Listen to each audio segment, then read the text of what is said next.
Júlio Casares, o presidente do São Paulo, rompeu o silêncio e resolveu conversar com a imprensa sobre o atual panorama da gestão do tricolor do Morumbi. Vou acompanhar então alguns trechos dessa entrevista em que ele falou sobre diversos temas, desde lesões do Oscar, passando também por um São Paulo mais transparente e o investimento em Cotia. Será que vai rolar? O que o Casares tem a dizer? Vamos conferir então alguns trechos dessa entrevista do Casares, uma entrevista coletiva depois de muito tempo. Vamos acompanhar. Bom, o IPzinho já reduzido, então play na entrevista de Júlio Casares e aos poucos eu vou deixando aqui alguns pitacos. Bom dia, primeiro é uma alegria estar aqui com vocês nessa retomada de ter a presença do jornalista, que era algo que tanto nós também queríamos e foi possível nesse momento. Estou à disposição dos senhores. Júlio, bom dia. Gabriel Sarque, bancada Tricolor. Queria te perguntar, nos últimos dias você vem falando muito de uma gestão responsável financeiramente, né? E um nome que gera polêmica por ser o maior salário do elenco é o do Oscar, que tem 21 jogos na temporada e uma nova lesão. Queria que você falasse, né, do seu ponto de vista, a vinda do Oscar para você é um movimento responsável financeiramente, como foi a vinda do Rames em 23, e sobre uma outra questão também que acho que desperta curiosidade. O Oscar hoje joga com um S patrocinado da Superbet, e a conta nunca ficou muito bem explicada para o São Paulino. Quanto dessa conta vai para o São Paulo e quanto dessa conta vai para o Master aí? E isso hoje está enquadrado no que o São Paulo pode pagar mensalmente para o Oscar? Obrigado. Obrigado, Gabriel, pela pergunta. Acredito sim que o Oscar, assim como outros jogadores, são atletas cuja contratações são responsáveis. Até porque o Oscar, quando optou por São Paulo, estava sendo pretendido por 2 grandes clubes no Brasil. Portanto, o fato dele se contundir está dentro de um panorama esportivo de que outros jogadores também têm essa mesma intercorrência, em razão de vários jogos, de gramados diferentes, etc. O que nós esperamos que ele esteja no nosso elenco recuperando e logo possa trazer as alegrias com o objetivo que foi contratado. Ele foi realmente contratado com uma parceria de um pouco menos da metade aportada pelo patrocinador, isso não muda, e isso tudo nos traz até uma certeza de que a renovação de contrato com a Superbet, que hoje é talvez o segundo patrocínio do Brasil, em termos de valores, teve também a colaboração da chegada do Oscar. Então, eu acredito que foi altamente responsável, como tem sido responsável todas as nossas contratações. Aquelas evidentes, às vezes, não acontecem no primeiro momento. Aquelas menos evidentes acontecem no decorrer do prazo. Marcos Antônio é um caso e que o decorrer do tempo mostrou a assertividade da contratação. Assim como Enzo Dias e do passado, Rafinha, Alisson, Rafael, etc. Então, contratação tem uma subjetividade e tem um momento. A dinâmica, depois do tempo, responde às questões de acertos, erros, que dependem, às vezes, de outros fatores. Engraçado que ele abre falando que está muito feliz que a imprensa está de volta ao CT. Curiosamente, foi a própria gestão do Casares que impediu, que trancafiou o time, né, os jogadores dentro do CT. Trancafiou assim, no sentido de não permitir a entrada da imprensa, enquanto outros clubes permitem, né? Clubes aqui da capital, por exemplo, Corinthians e Palmeiras. O São Paulo tomou a decisão de afastar deliberadamente a imprensa dos jogadores. E agora, faltando 1 ano e 2 meses para o fim da gestão, o Casares, por sentir que essa gestão está nas cordas e que ele precisa se reaproximar de alguma maneira, ele está usando, de alguma forma, o trabalho da imprensa, faltando 1 ano e 2 meses depois que a temporada 2025 foi para o espaço. Ele tenta se reaproximar da torcida de alguma forma, porque pelas redes sociais não há como. O perfil dele, por exemplo, no Instagram é fechado e vai permanecer assim, porque você entra lá nos posts do São Paulo, por exemplo, no Instagram, só tem hashtag Fora Casares. Outro ponto que eu queria comentar. A Superbet, que é a patrocinadora master do São Paulo, não paga nem a metade do salário do Oscar.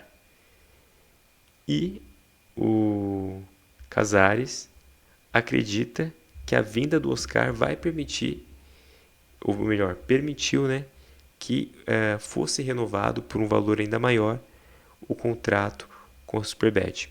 O que me é estranho. Respeito a opinião dele, mas o Oscar não joga. O S de Superbet que está na camisa do Oscar, a gente sabe porque nos jogos que ele esteve em campo dava para ver. Mas assim, ele entra muito pouco em campo. As lesões, elas acontecem, é do jogo, né? Até acho que a lesão contra o Corinthians nas vértebras é um azar danado.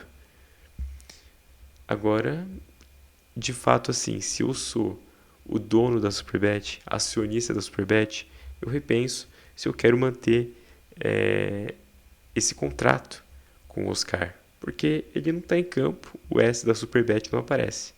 Vamos seguir aqui. Presidente, bom dia. Aqui quem fala é Alexandre Salvador, canal Arnaldo Tironi. O senhor, os colegas aqui podem me corrigir se eu estiver errado, mas o senhor convocou essa coletiva quase 1.600 dias depois da última coletiva convocada em maio de 2021, se eu não estiver enganado. Eu queria saber por que o senhor levou tanto tempo para abrir, né, o clube, e também o senhor, a pergunta dos colegas. Sei que o senhor deu entrevistas exclusivas no período, até falou lá em Cotia com alguns colegas que estavam presentes, e queria saber se isso tem alguma relação com a leva recente de protestos que houve na porta do Morumbi. Sei que o senhor é uma pessoa que zela muito pela sua imagem e não deve ter gostado de ver sua foto num caixão. Queria saber como é que o senhor sente e por que abriu as coletivas só no 5º ano de mandato. Obrigado. Talvez os dias aí não sejam 1.600, porque teve live aberta, etc., mas isso é irrelevante. Eu acredito, sinceramente, que na vida nós temos que fazer alguns ajustes de rota. Eu, quando questionei e trabalhei junto ao presidente da CBF, ao diretor de arbitragem sobre transparência, tive que olhar para mim também. Então, você tem que abrir mais dentro do possível. Nós já havíamos discutido de abrir para a imprensa, pelo menos um período durante a semana ou durante 15 dias, a presença aqui no CT. Então, eu acho que isso foi uma questão de um ajuste de rota. Eu acho que sempre é importante uma reflexão sobre o tema. Se eu estou cobrando uma entidade de transparência, eu tenho que olhar para a minha instituição. E quanto ao protesto, eu creio que todos os dirigentes da Série A e da Série B já passaram por isso. Eu acho normal, eu acho que o torcedor ele tem o direito de fazer a sua crítica, desde que seja pacífica, correta. É normal, é um mundo democrático. Eu vejo isso com tranquilidade. Eu vejo gente que fez e salvou clubes através de SAF, que foram jogadores fenomenais no mundo e tiveram protestos parecidos. Isso faz parte da cultura do futebol e eu aceito com muita naturalidade. Curiosamente, ele fala que um dia mais, um dia menos é irrelevante, né? Porque, de fato, um dia mais, um dia menos, depois de 1.600 dias, depois de 4 anos da última coletiva, e provavelmente essa última coletiva foi no momento, posso estar equivocado aqui, um momento bom, né? Após, por exemplo, a conquista do Paulistão de 2021, né? Paulistão da pandemia com o Crespo. E detalhe, né? Ele cita que ele fez lives abertas, mas veja, nas lives abertas, ele responde quem ele quer. Ele escolhe ali algum comentário de algum torcedor que ele se sinta à vontade para responder e manda bala. Uma coletiva é diferente, porque jornalistas eles buscam, a partir de um processo de estudo, processo técnico, perguntar de uma forma que extraia do entrevistado componentes, elementos robustos, né? Não que o torcedor não seja capaz de fazer perguntas inteligentes. O torcedor também tem essa capacidade. Agora, você proibir os jornalistas de fazerem o seu trabalho é o que vinha acontecendo. e ele acaba utilizando agora a imprensa para tentar se reaproximar do torcedor do São Paulo. Casares, bom dia. Pois não. Recentemente o São Paulo teve algumas ações internas para pausar um pouco a briga política, até por conta do futebol, né?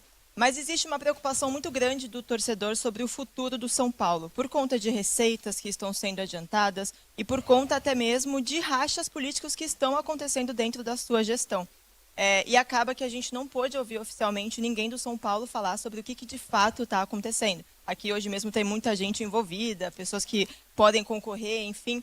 Queria que você falasse como que é a situação política do São Paulo hoje. Sei que a ideia é tratar a partir de março, mas a gente está tendo a oportunidade de falar com você hoje, antes de março. Então, queria que você explicasse como que está a relação e se o torcedor pode ficar tranquilo de que minimamente está tudo bem e todo mundo conseguindo conviver no dia a dia no Morumbi. Priscila, agradeço essa pergunta. Eu acredito que em qualquer corporação empresarial, de uma instituição, há divergências, né? E as divergências que ocorrem no meio do caminho, primeiro que elas ajudam a você ter uma opinião apurada do contexto. Então, tudo isso que se coloca daqui para fora ganha uma potencialização muito diferente do que é. A divergência não significa racha nem discussão. É o contrário. Ela nos traz uma solidez muito grande dos profissionais e dos colaboradores na instituição. E o que eu disse o nosso foco nesse momento, buscar, lutar por uma classificação da Libertadores. E por isso que todos os coordenadores políticos assinaram um termo onde nós vamos discutir, a partir de março, uma sucessão para definir em junho. Porque com isso você não vai contaminar um processo eleitoral, que é normal dentro de uma entidade, para o dia a dia do futebol, que é o nosso principal a nossa principal atividade. Então nós temos que focar hoje na competição do Brasileirão e, mais do que isso, planejar 2026. Então a política tem o seu momento certo, tem um calendário próprio e todos os colaboradores e coordenadores assinaram esse termo, o que nos dá garantia. Agora, a divergência existem, hein? Às vezes você lê questões na mídia e a gente sabe que é bem diferente do que acontece. Divergência numa família existe entre irmãos, né? Irmãos que às vezes torcem para o mesmo time, divergência existe entre torcedor. E numa empresa, onde eu também trabalhei muito tempo em mídia, tinha muita divergência. Mas o que interessa é o objetivo final, são as metas e que nós procuraremos sempre alcançar.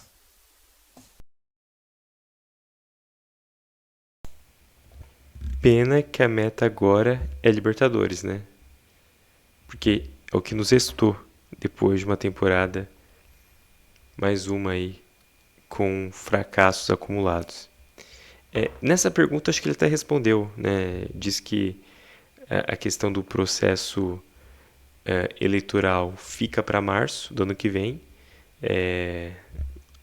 Os vários interessados chegaram a um acordo de só se falar sobre o tema a partir de março, mas eu acho que é um pouco de ingenuidade imaginar que não existam movimentações. A gente sabe, por exemplo, que o Belmonte, que é diretor de futebol, se articula para tentar ser o próximo presidente, e o próprio Júlio Casares não gostaria de ver o Belmonte como futuro mandatário e deve apoiar outro candidato, o que gerou aí uma tensão muito grande nos bastidores e o que deve respingar, sim, no elenco.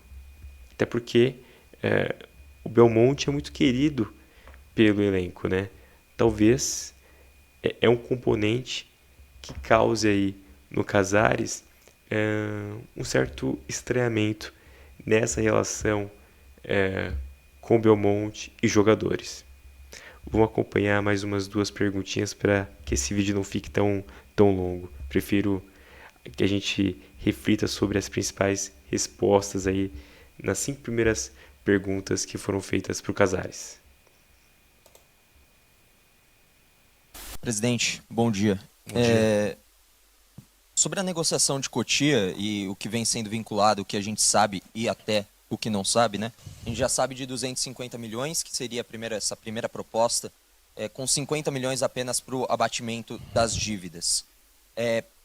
A priori são 500 milhões para recompra, mas algumas pessoas dentro do clube falam desse número passando da casa de 1 bi. E também a urgência que parece ter para aprovação desse projeto. Queria que você comentasse um pouco esses pontos, inclusive o porquê a votação que você, há mais de um mês, havia dito numa entrevista, não me recordo a quem agora, que aconteceria em 2 semanas, por que ela não aconteceu? Passa pela não aprovação nesse momento do Conselho? Chacon, eu não me lembro de ter falado em 2 semanas, até porque não existe prazo para aprovação. O projeto é bom, acredito, é estrategicamente bom. Ele está numa fase de ampla discussão interna. Isso demora, nós não temos prazo. Ele passou por unanimidade no Conselho de Administração, porque você tem que sinalizar para quem coloca dinheiro que o processo iniciou. Esse processo iniciou, nós não temos nem ainda uma averiguação de número, nós estamos num momento de conscientização. Muitos de vocês que estão aqui já tiveram conversa na Galápagos. Eu até te convido, Chacon, para você ir lá, porque são tantos detalhes que eu não posso fazer uma coletiva apenas para explicar o projeto, porque levaria 40 minutos. Acredito, é estratégico, é importante, e cabe a cada conselheiro, a cada formulador de opinião entender o processo. Convido você aí na Galápagos, e eu tenho certeza que o São Paulo, amadurecido do jeito que está, vai caminhar para algo diferente, que não é uma vinculação patrimonial, não é venda de ativo, pelo contrário, é estratégico e vai trazer o São Paulo um passo importantíssimo para o futuro. Na verdade, eu tenho uma preocupação, como tenho 1 ano e 2 meses e meio de mandato, de deixar um grande legado. E no final dessa obra, nós vamos levantar o legado com os acertos e com os erros. Mas o que interessa é que o São Paulo é um clube que não estava conseguindo ganhar campeonatos nas últimas gestões, ganhou 3, chegou em 2 finais, ganhou na Copinha, ganhou no futebol feminino. Vitórias são importantes também para que você deixe um legado. Sem contar aquela obra de infraestrutura magnífica que vai atualizar o valor patrimonial do estádio do Morumbis. Bom, nessa última resposta, que é para encerrar já o vídeo, ele fugiu, né? Ele deu uma escapada aí pela tangente. Não quis responder, por exemplo, sobre os detalhes do que está sendo negociado para compra, recompra de Cotia. A gente não sabe exatamente quais são os detalhes dessa negociação. E para piorar, ele falou assim, você quer ter detalhes, vai lá na Galápagos Capital. E a gente sabe que muitas dessas negociações, elas não podem ser detalhadas, porque são contratos sigilosos. Tanto sigilo tem que o próprio conselho, formado muitas vezes, né, e no caso específico, o conselho vota geralmente com o Casares, o conselho está com os pés bem atrás, porque sabe que existe ainda muita nebulosidade nesse tema, que é a compra, enfim, o que vai ser feito com Cotia. E é claro que todo mundo que gosta do São Paulo vai continuar acompanhando. Estamos chegando a quase 20 minutos de vídeo. Queria agradecer se você acompanhou até aqui. Se você já está seguindo o canal, agradeço demais. Estamos indo aí para a casa dos 100 primeiros inscritos, o que significa muito para a gente. Se você ainda não segue, se você ainda não se inscreveu, por favor, se inscreva aqui em algum lugar. Agradeço ao Wellington. Coloca uma foto aí, Wellington, sua, pra galera te ver. O Wellington, que é editor do canal. E até o próximo vídeo. São Paulo tá voltando a jogar nessa semana contra o Grêmio. E é claro que a gente vai falar sobre essa volta do São Paulo depois da data FIFA também. E a gente espera que o São Paulo continue cada dia mais aberto à imprensa, mais democrático, mais transparente e mais próximo do torcedor. Quem sabe essa gestão caminha aí para uma reconexão com a torcida São Paulo, com a torcida São Paulina. Esse é o Conjuntura Tricolor.